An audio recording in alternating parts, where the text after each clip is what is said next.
Mag-reply ka naman sa call ni Jesus.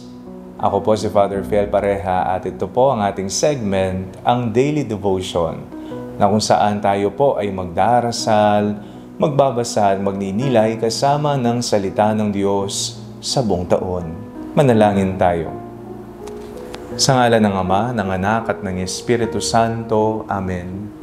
Halina, banal na Espiritu, liwanagan mo ang aming puso at isip nang maunawaan at may sa buhay namin ang iyong salita. Amen. Our Bible passage for today is from the Gospel of St. Luke, chapter 10, verses 1 to 12, and I read it for you. After these, the Lord appointed 70 others and sent them on ahead of him in pairs to every town and place where he himself intended to go. He said to them, "The harvest is plentiful, but the laborers are few. Therefore, ask the Lord of the harvest to send out laborers into his harvest. Go on your way.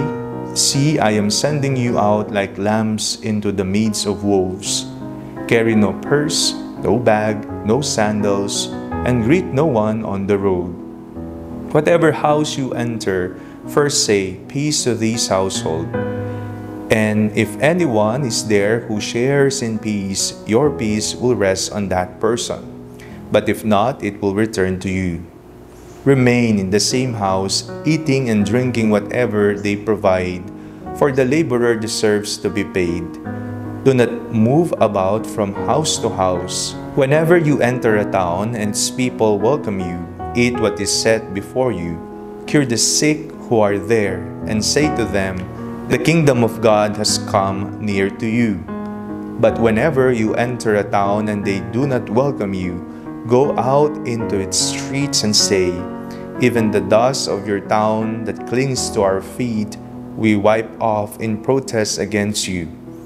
Yet know this, the kingdom of God has come near. I tell you, on that day, it will be more tolerable for Sodom than for that town." Kapag po tayo ay mayroong chinachat o tinetext, kapag nasin po tayo, nagtataka po tayo bakit nasin. O kaya naman kapag na-ignore, minsan nasasaktan tayo. O kaya naman po kapag hindi nag-reply, ilang oras na ang lumipas, no, naghihintay ka ng reply, tayo po ay nagtataka at sasabihing busy ang tao. Nirerespeto natin ang kanyang tugon, pero napapaisip tayo rin naman ay busy, maraming ginagawa. Pero binibigyan natin ng tugon ang mga mahalagang mensahe na tinatanggap natin sa araw-araw. Yan man ay mensahe mula sa text, sa chat, o kaya sa email. Kung mahalaga, binibigyan ng oras. Kung importante, pinaglalaanan ng panahon.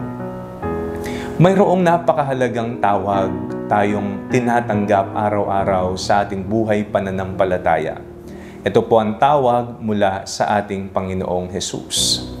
Pero madalas, tayo po ang mga nagiging tao na kinaiinisan natin na hindi nagre-reply, hindi tumutugon, sinasabi nating busy tayo. Tayo yon sa ngalan ng ating pananampalataya. Kapag tumawag si Jesus, huwag sana tayong magbulag-bulagan, huwag sana tayong magbisi-bisihan o takpan ang ating mga tenga para hindi natin marinig ang pag-ring ng tawag sa ating mga puso.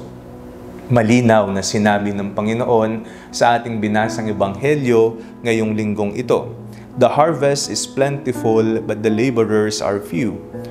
Therefore, ask the Lord of the harvest to send out laborers into his harvest." Napakaraming misyon na kailangan nating bigyan ng atensyon. Pero kulang ang mga magtatrabaho dito sa misyon na ito.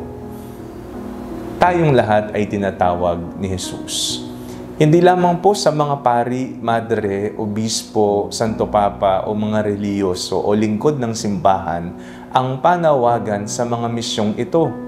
Sa katunayan, noong tayo ay bininyagan tayo po ay nakatanggap at nakibahagi sa 3 misyon at opisina ng ating Panginoong Hesus bilang pari, hari at propeta.